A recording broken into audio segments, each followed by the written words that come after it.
This is a story I've never told online. And that is the fact that years ago, my first student job was to sell door to door. And I was selling something very unsexy, unfun. I was selling windows. And the company I got the job with would drive us to an island and would ask us to go knock on people's doors and pitch them our double glazed, very environmental friendly windows. And I hated that job.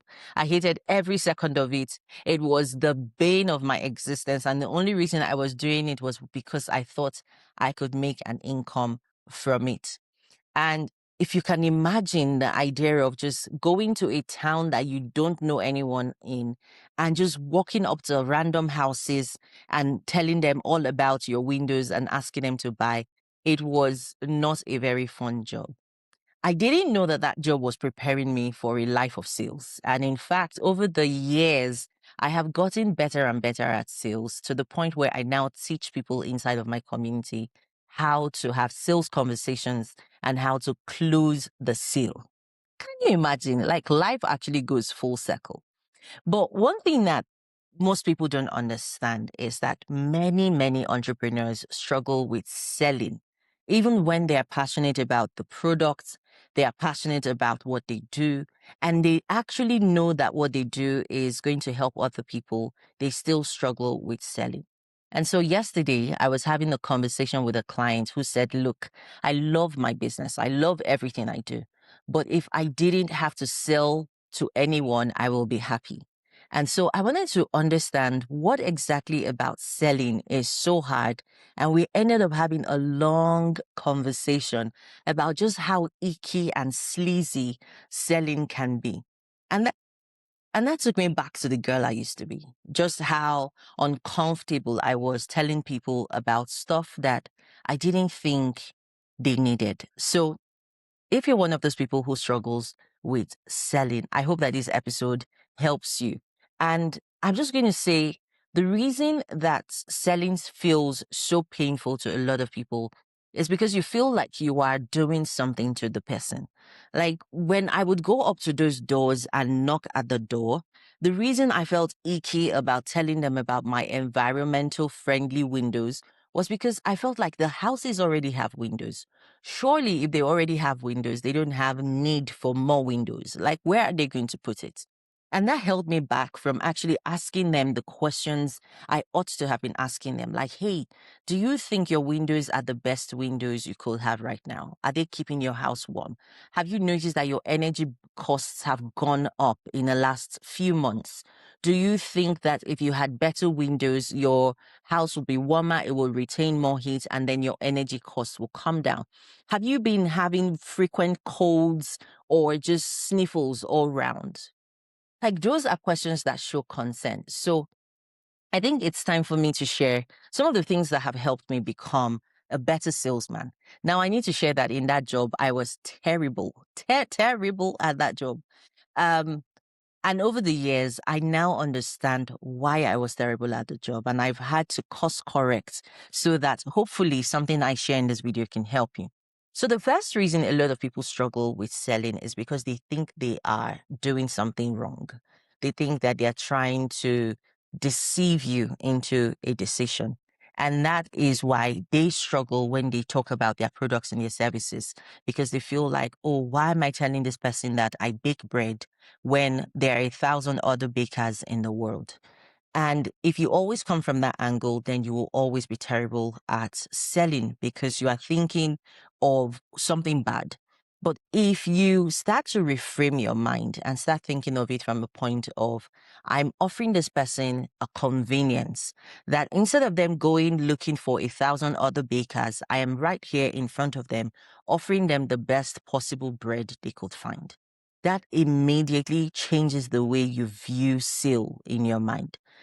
I think the second thing I started to do to get better at sales was to actually understand the person's needs. And that comes from asking genuine questions, not from trying to sell, but from trying to understand them.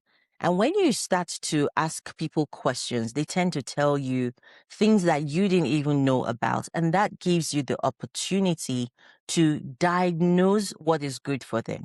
It's almost like going to the doctor's office. If you went to the doctor and you told the doctor your symptoms, then they would tell you what they have or what you could get that is a good fit to cure whatever ailment you had. And sales is the same way, especially when you're selling goods and services that people actually genuinely use for problem solving. I mean, it's very different if someone is buying toothpaste. There's so many brands of toothpaste, as opposed to when someone is buying something that could be for their health, something that maybe they're sick and they need it to get better. So when you ask questions, it stops being about you and about the problem you're trying to solve. And I think many times the people can actually tell that this person is asking me genuine questions because they actually want to know. And I think the third thing for me that has really helped me change as a salesperson, and this is something I also teach my clients when it comes to sale, is you have to divorce yourself from the outcome. It is very possible that you ask all the right questions and then you prescribe a solution to the person and they don't like your prescription and they decide to walk away. And that is fine because at the end of the day, you want to present them with the options, not necessarily to lock them down, but to help them make a good decision. And so when I teach this, I always tell them that if you are removed from the outcome, if you divorce yourself from the outcome, like you don't need the sale, then it becomes easier to actually make the sale because the person can tell that you have a leaned out positioning about you. Like you don't need that sale to survive. You don't need that sale to function. It's all about what you can do in service of them. And I think that the more I have continued to sell, like I have at this point, I've had over 200 sales calls and sold a lot of packages one-on-one to people and even on stages. And I think at the end of the day, when people feel like you are there for them, it becomes easier to sell. It becomes easier, like you're doing them a service.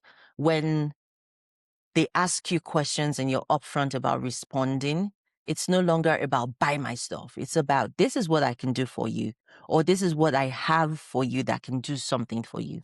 And so sales just becomes easier when you do that.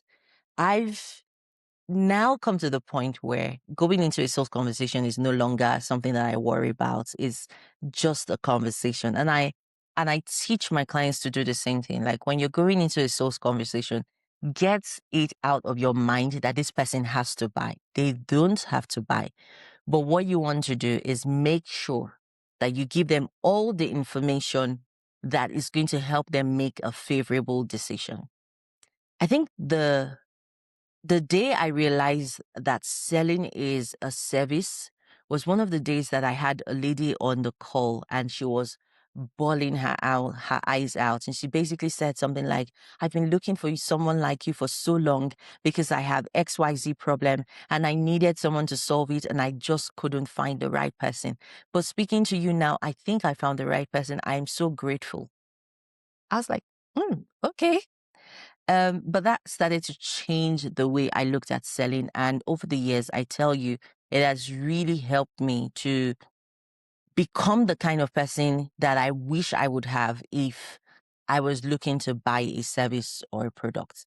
And I want to end this video here by saying, if you struggle with sales, it's not because you are bad. It's not because you are lazy or there's something wrong with you. You just need to learn the right way to sell. And once you start to practice the three ways, the three things I've said to you in this video, divorce yourself from the outcome, ask better questions, and believe that you're doing the person a service, it actually becomes a whole lot better. Now, I want to hear if anything I've said helped you in the comments. And if there's any other tip you can add, feel free to put that in the comment too. I'm building a community of entrepreneurs who are building big businesses and they want to get help with networking, visibility, sales and marketing, building email funnels, like all the things that go into the behind the scenes of building a business. And if that is something you're interested in, I'm going to put the link down below for you to come and check out our community, and I'll see you in the next video.